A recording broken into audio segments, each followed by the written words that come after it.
go! Yes, now. Bless now. There's ROCKSTEADY at King of the Pit TV. We're listening to the Black Parade. 100 and...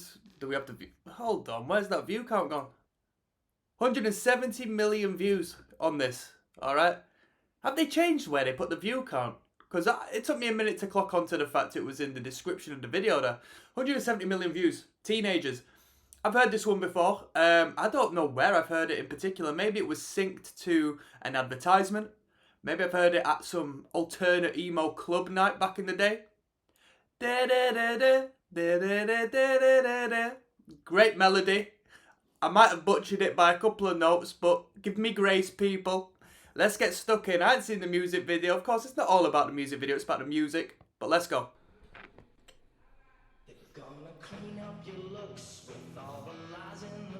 Bluesy.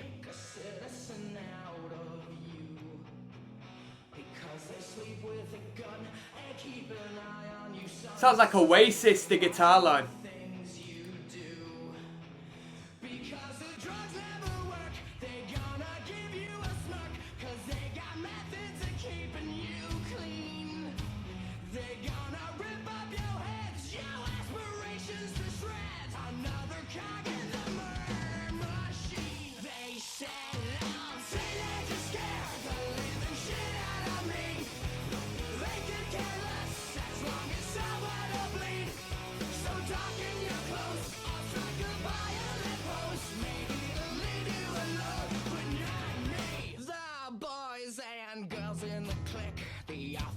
At the stick, you're never gonna fit in much, kid. But if you're troubled and hurt, what you got under your shirt will make them pay for the things that they did. They set out, teenagers scared the living shit out of me. They could care less as long as someone will bleed. So talk in your clothes, I'll strike a violent pose. Maybe they'll leave you alone, but not.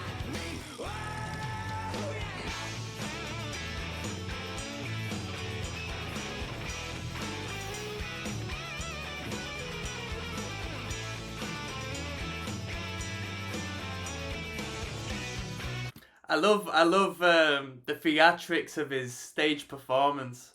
I'm very much into that. I like seeing performers who put on this zany and kooky and artistic flair and truly express like the weirdness of their creative character in performance. That's something I personally really connect with. I really enjoy that.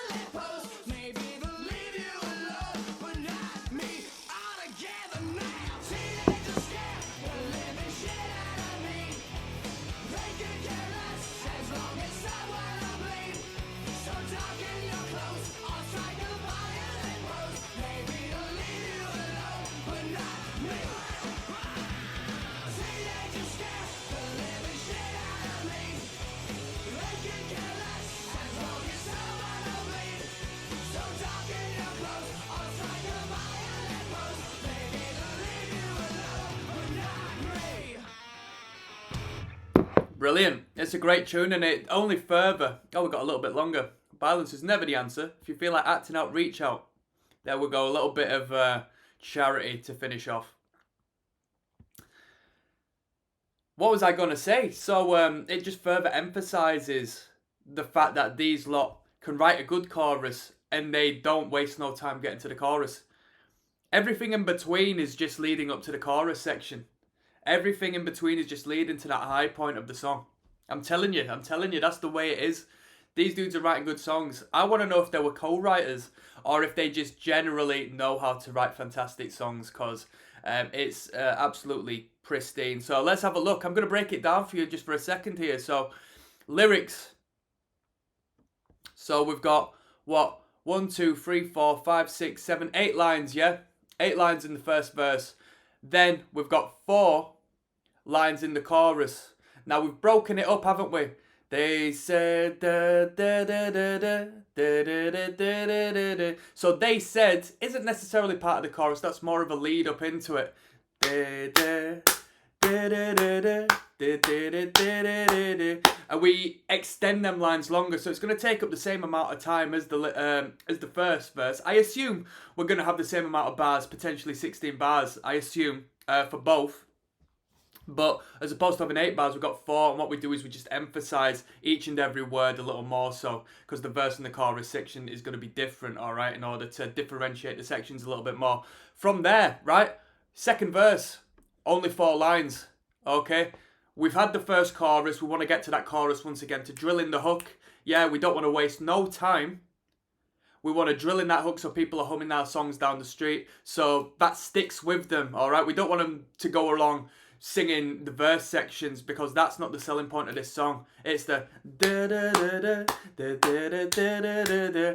So don't bore us, get to the chorus. Let's cut the verse in 2. So we've gone from 16 bars for a verse to 8 bars for a verse, and then we've not done anything with that chorus section. We've kept it the same. We've mirrored it exactly, because if we were to change it, what version of the chorus are we going to be singing to? So it needs to be the exact same. Now, the thing is with the verse section, is it's to mirror the first section as well. So don't get me wrong, I'm not certain. You tell me if I'm right in saying this. If this is perfect songwriting, it will go like this.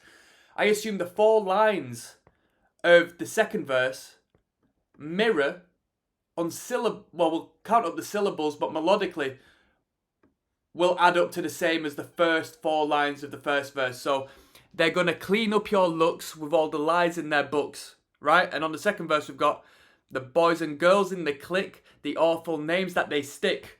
It's the same, different words, same doing it. Because once again, they're drilling in that the more you hear something, the more it's going to stick with you, right? If it was a completely different verse section with different words and different values and different phrasings, it's so much harder to remember the song. This is good songwriting. I'm giving you game right about now. I'm breaking this down for you. To make a citizen out of you. You're never going to fit in much, kid. So let's count that up. To make a citizen out of you. That's nine words, yeah? Now this might fuck me up. Let's see. You're never gonna fit in much, kid. Boom! 9 syllables, yeah? And that I'm not even going to count the rest, because you know it makes sense. Right. Let's have a look at the bridge section. I'm giving you all of the game here. Trust me. This is songwriting 101. This is the deep information that they use to create pop songs right about now. So if you come across this video, give me a thumbs up, please. Give me a thumbs up. I know you've come to see MCI and you've not come for the boring stuff, but this is stuff that interests me, all right? So, yeah. Look. So after the second chorus, yeah, we don't tend to have a third verse section, because we as human animals recognize patterns. And what is a pattern? Pattern is 3 things. 1, 2, 3. Now we've formed the pattern. So if you take that third thing where we're expecting to hear the same thing, but we don't, and we give you something different, it emphasizes that change. So after the second chorus, we tend to have what's called a bridge section, which, you know, we might dial down the instrumental, we might break down the instrumental, we might change the key of the song. We're going to have something completely different in metal music in particular. And I think on this song, we add a guitar solo, an instrumental break, and then we finish off by the biggest and most boldest chorus section. So the chorus section continues to run as it has done in the past, but we might add an extra instrumentation, we might dial up the dynamic a little bit, we might add a little more volume to it to emphasize that chorus section. Yeah? I might make this a separate video, to be honest with you. So that's what we do, because you've gotten to the end of the song, you evidently like the song, you've not skipped it, so we're going to allow you into the party for this last chorus. Let's all sing along together, let's really bloody enjoy it, because you've clearly enjoyed it because you've stuck to the end of the song, right? And what we might do is double that chorus up. Stay along, we're going to do another one. Everyone all together now. That's 4 choruses in the space of what, sub 3 minutes? And if the bridge section is just like a broken down chorus, Teenagers scared the living shit out of me. Teenagers scared the living. Down, down, down. And then into the chorus. How many times have you heard that line and that melody? It's undoubted, whether you like it or not, you're going to be humming it, singing it. It's going to be an earworm. Yeah? Songwriting 101. Let's move on to the next one, people. Disenchanted, track number 12, coming up next. Peace. One moment.